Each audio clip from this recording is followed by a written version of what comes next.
স্বাগত ডিবিসি সংবাদে। আপনাদের সাথে আছি আমি শোভন শাহমিদ নিশা। এবারে জানাবো খবরে বিস্তারিত।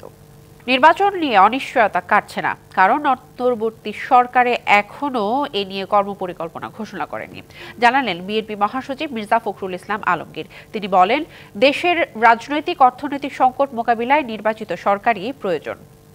সকালে ঠাকুরগাঁওয়ে নিজ বাসভবনে সংবাদকর্মীদের প্রশ্নে এসব কথা বলেন তিনি। মির্জা ফখরুল জানান, নির্বাচন ব্যবস্থা সংস্কারের জন্য গঠিত কমিটি বিএনপির মতামত চেয়ে চিঠি দিয়েছে, খুব শিগগিরই তার উত্তর দেওয়া হবে। ঠাকুরগাঁও জেলা বিএনপির সাধারণ সম্পাদক মির্জা ফয়সাল আমিন সহ বিএনপির অন্যান্য নেতাকর্মীরা এ সময় উপস্থিত ছিলেন। এর আগে মির্জা ফখরুল গত আন্দোলনের সময় পুড়ে যাওয়া বিএনপি অফিসের ভিত্তিপ্রস্তর স্থাপন করেন।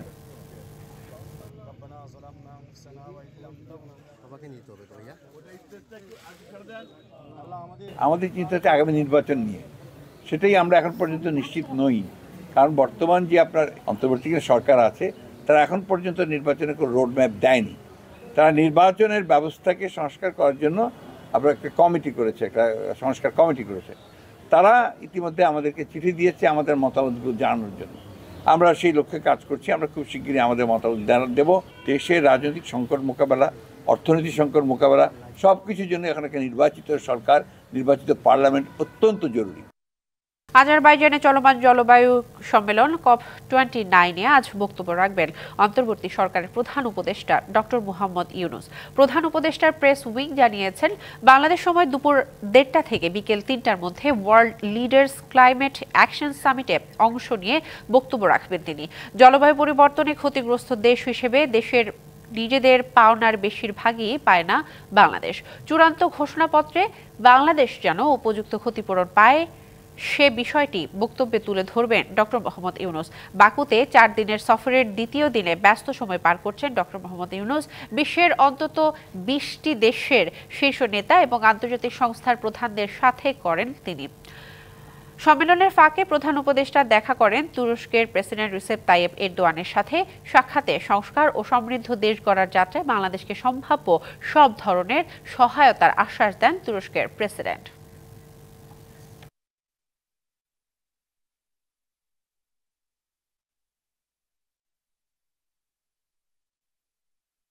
উত্তরা পূর্ব থানার একটি হত্যা মামলায় সাবেক মেয়র আতিকুল ইসলামের 5 দিনের ও একই থানার আরেকটি হত্যা মামলার অ্যাডভোকেট মমতাজউদ্দিন আহমেদ মেহেদীর 3 দিনের রিমান্ড দিয়েছেন আদালত।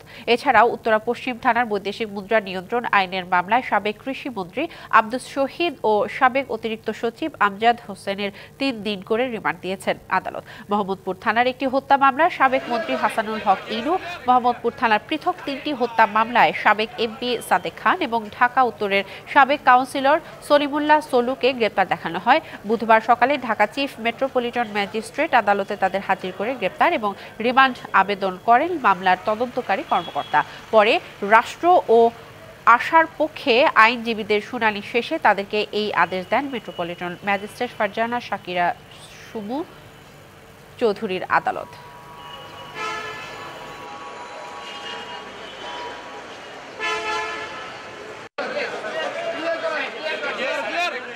বিদ্যুৎ নিয়ে আদানির সাথে হওয়া চুক্তি দেশের স্বার্থ বিরোধী উল্লেখ করে তা বাতিল চেয়ে হাইকোর্টে রিট দায়ের করা হয়েছে।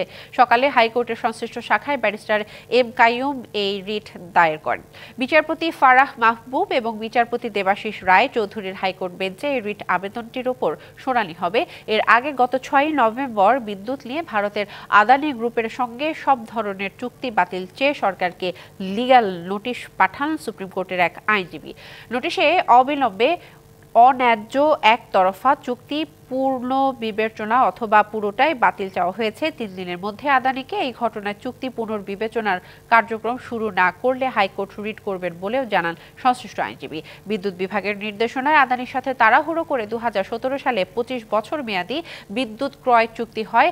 ভারতের পূর্বাঞ্চলীয় রাজ্য ঝাড়খণ্ডে আদানির 1600 মেগাওয়াটের বিদ্যুৎ কেন্দ্র থেকে মূলত বাংলাদেশে বিদ্যুৎ সরবরাহ করা হচ্ছে। আজারবাইজানের রাজধানী বাকুতে চলছে জলবায়ু সম্মেলন। যুক্তরাষ্ট্র, রাশিয়া, চীন আর ভারত ছাড়া এবারের এই বিশ্ব আয়োজনের আজ তৃতীয় দিন। এ নিয়ে বাকু থেকে সরাসরি যুক্ত হচ্ছেন সহকর্মী ইশরাত জাহান উর্মি। আমরা কথা বলছি তার সাথে।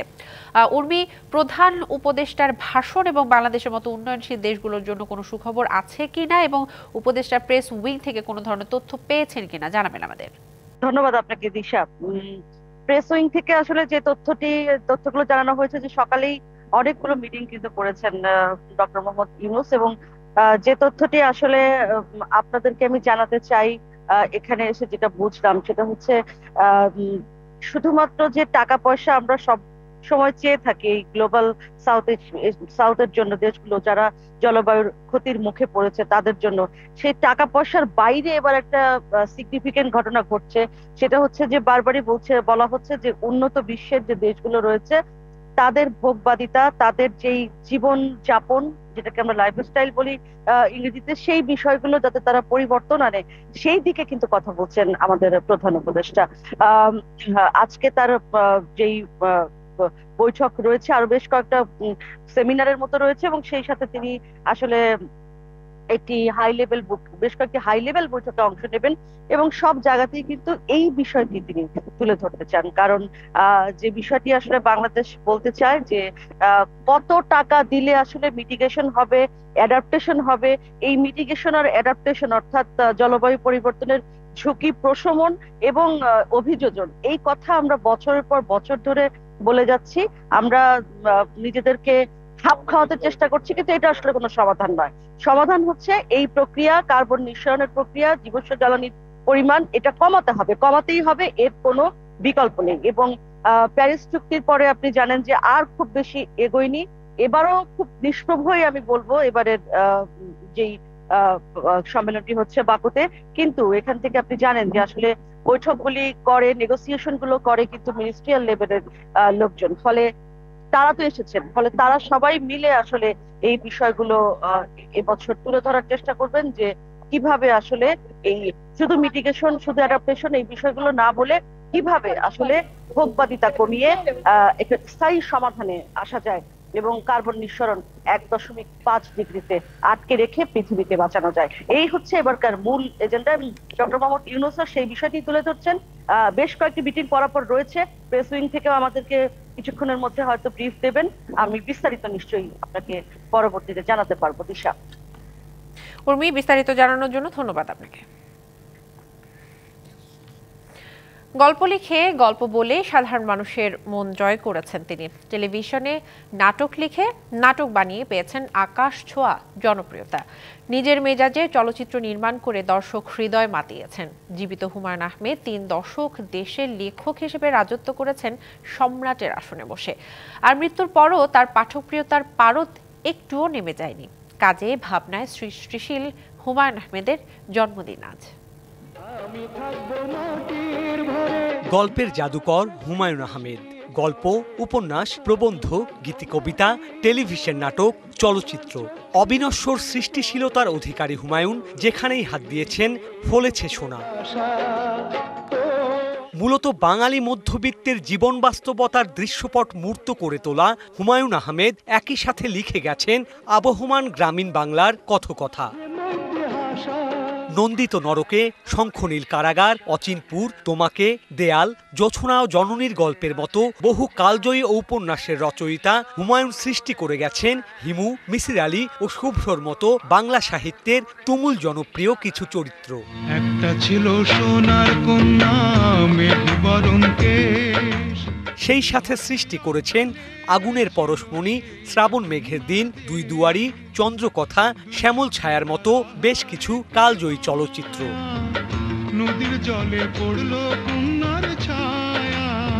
বিপুল প্রতিভার স্বীকৃতি স্বরূপ জীবদ্দশাতেই পেয়েছেন 21 পদক, বাংলা একাডেমি পুরস্কার, জাতীয় চলচ্চিত্র পুরস্কার সহ অজস্র সম্মাননা। বর্ষা ও জোছনা প্রিয় হুমায়ুন আহমেদ ভালোবাসতেন প্রকৃতির সান্নিধ্য। নাগরিক কোলাহল থেকে দূরে গড়ে তুলেছিলেন নিজের চারণভূমি নুহাসপল্লী। সেখানেই বৃক্ষরাজির মধ্যে চিরশায়িত হয়ে আছেন গল্পের জাদুকর। Sourav Bappa, DBC News, Dhaka. ট্রাম্পের নির্বাচনী প্রচারে মিলিয়ন অর্থ খরচ করা ধনকুবের ইলন মাস্ককে ডিপার্টমেন্ট অফ গভর্নমেন্ট এফিসিয়েন্সি বা সরকারি সক্ষমতা বিভাগের দায়িত্ব দিলেন ডোনাল্ড ট্রাম্প। তার সঙ্গে কো চেয়ার হিসেবে দায়িত্ব পালন করবেন আইটি বিশেষজ্ঞ বিবেক রামাস্বামীও। আমলাতন্ত্র ভেঙে ফেলা, সরকারি ব্যয় হ্রাস এবং ফেডারেল সংস্থাগুলোর পুনর্গঠনের দায়িত্ব থাকবে তাদের হাতে। আগামী 20 জানুয়ারি শপথ নেবেন ডোনাল্ড ট্রাম্প। এর আগে প্রশাসন ঢেলে সাজাচ্ছেন তিনি। কানসাসের সাবেক কংগ্রেসম্যান মাইক পম্পেকে সেন্ট্রাল ইন্টেলিজেন্স এজেন্সি CIA এর পরিচালক হিসেবে নিয়োগ দেওয়া হয়েছে। ট্রাম্পের আগের মেয়াদে তিনি দায়িত্ব পালন করেছিলেন সেক্রেটারি অফ স্টেট হিসেবে। প্রতিরক্ষা মন্ত্রীর দায়িত্ব নেওয়া হবে ফক্স নিউজের হোস্ট পিট হেগসেথকে। আর জাতীয় গোয়েন্দা বিভাগের পরিচালক হিসেবে নিয়োগ পেয়েছেন জন র্যাটক্লিফ।